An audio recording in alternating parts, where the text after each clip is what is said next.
Hello, beloved. It's me, James, and it's that time of week when we do Lectio Divina, sacred reading together.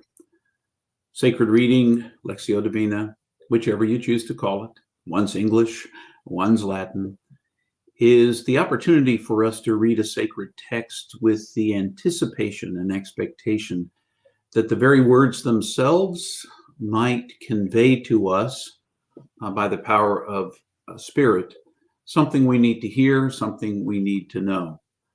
It is predicated on the belief that the text is not dead, that the sacred text can still speak a truth to us right now that rings true deep inside, and that Spirit is the mover behind that we are listening for a word of encouragement, a challenge, calling us out, perhaps inspiration to go in a different direction than we imagined we would. Whatever it is, it's an invitation to take seriously Spirit's work in our lives and in the world around us.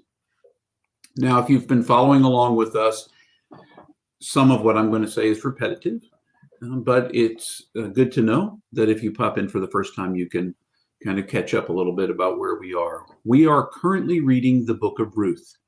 It's a book from the Hebrew Bible, and it's the story of, as you can imagine, it's about Ruth, but we begin the story with Naomi, her husband Elimelech, and her two sons.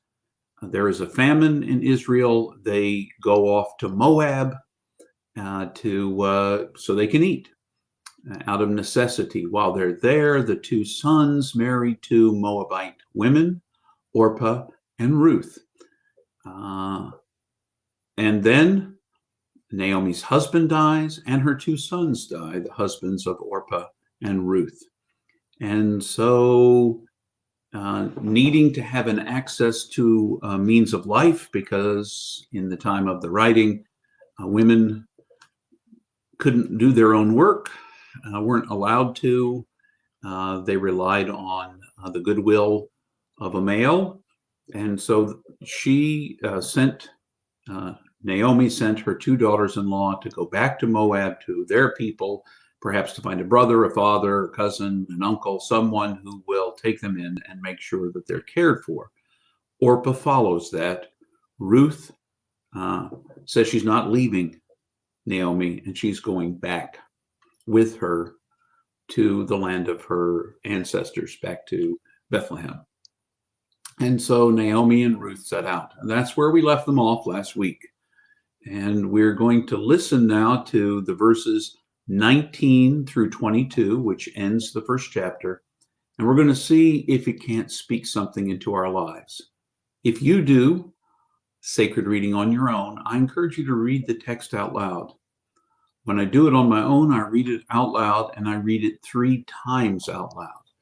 And listen for the repeated echoes of something that may be true. Sometimes the first time through, I don't hear something, or I hear vaguely something, and by the time I've read it 3 times, it's either reinforced or I've gone in a new direction, new image, new phrase, new word.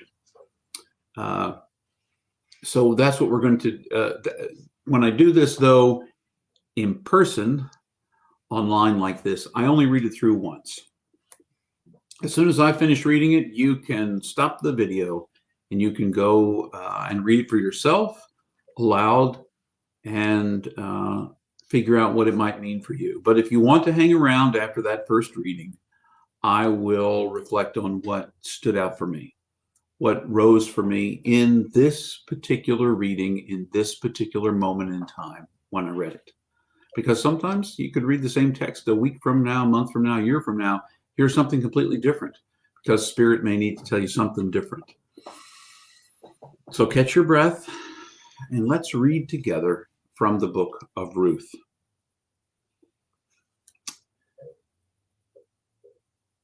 And together, Naomi and Ruth walked until they came to Bethlehem. When they arrived, the town was abuzz with gossip because of them.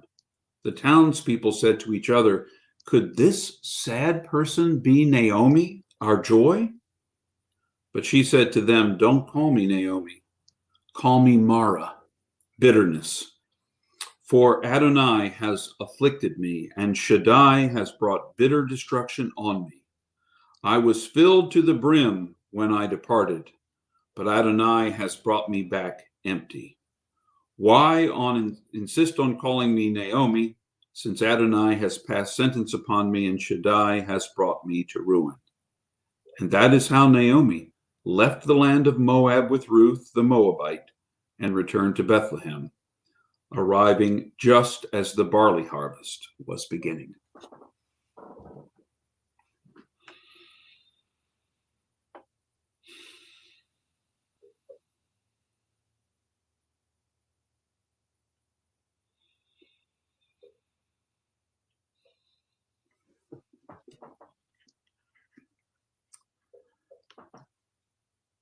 I don't know about you, but for me, what struck me in this text was the power of a name, of a word.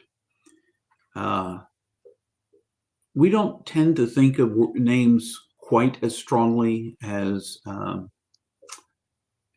our ancestors in the faith, the Hebrew people, the Israelites, even the early followers of Jesus would have thought of a name as very important, vital.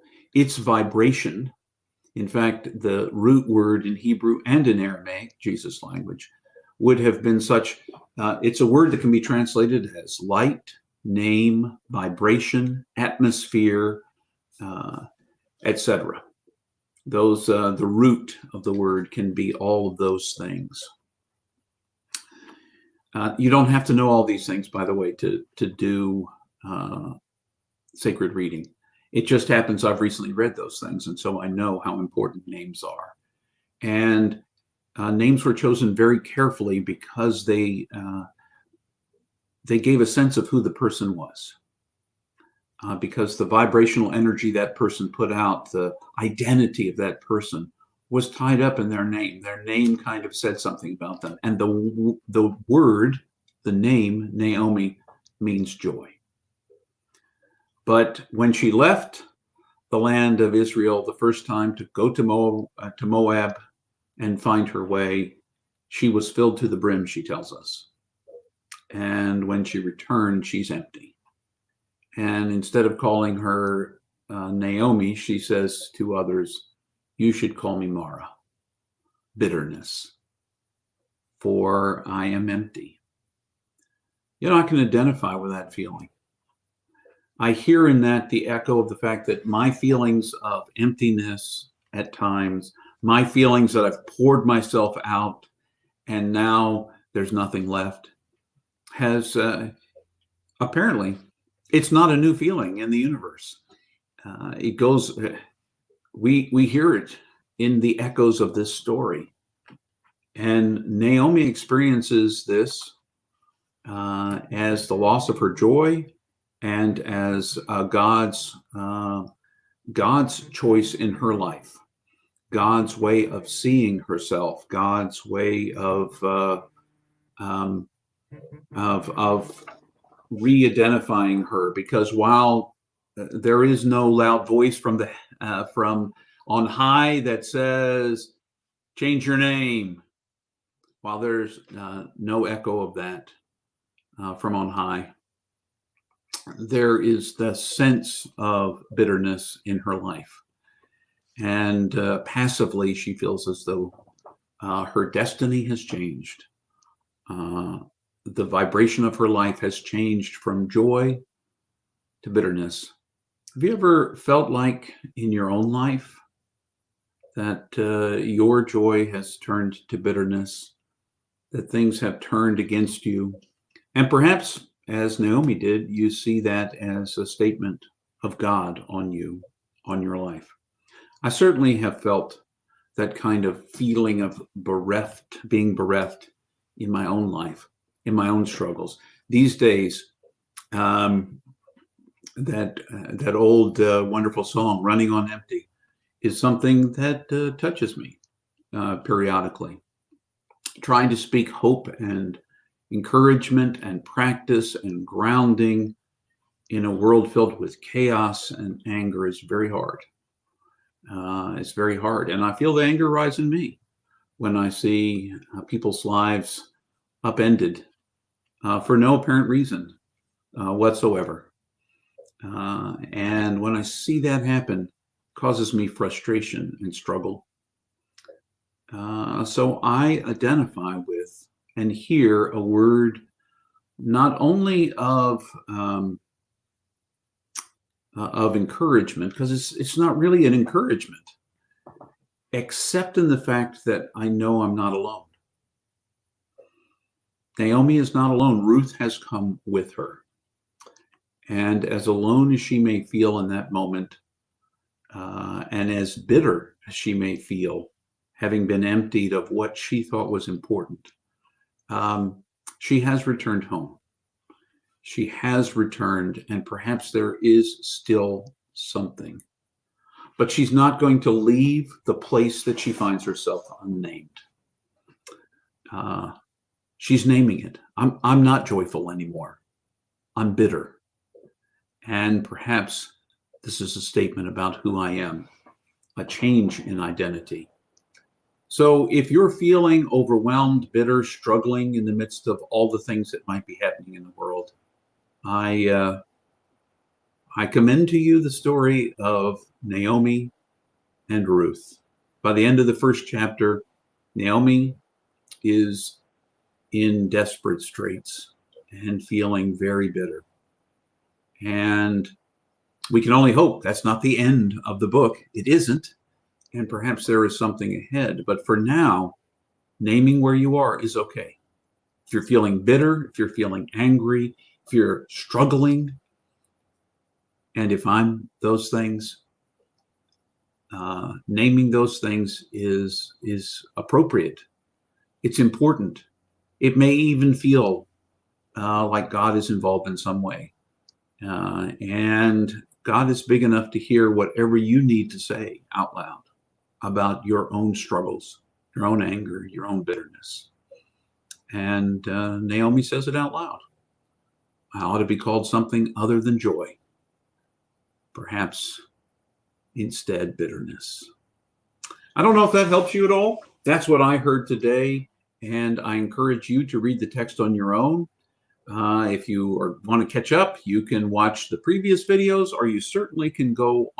You can certainly go pull out your own Bible if you want and read in small snippets that first chapter of Ruth.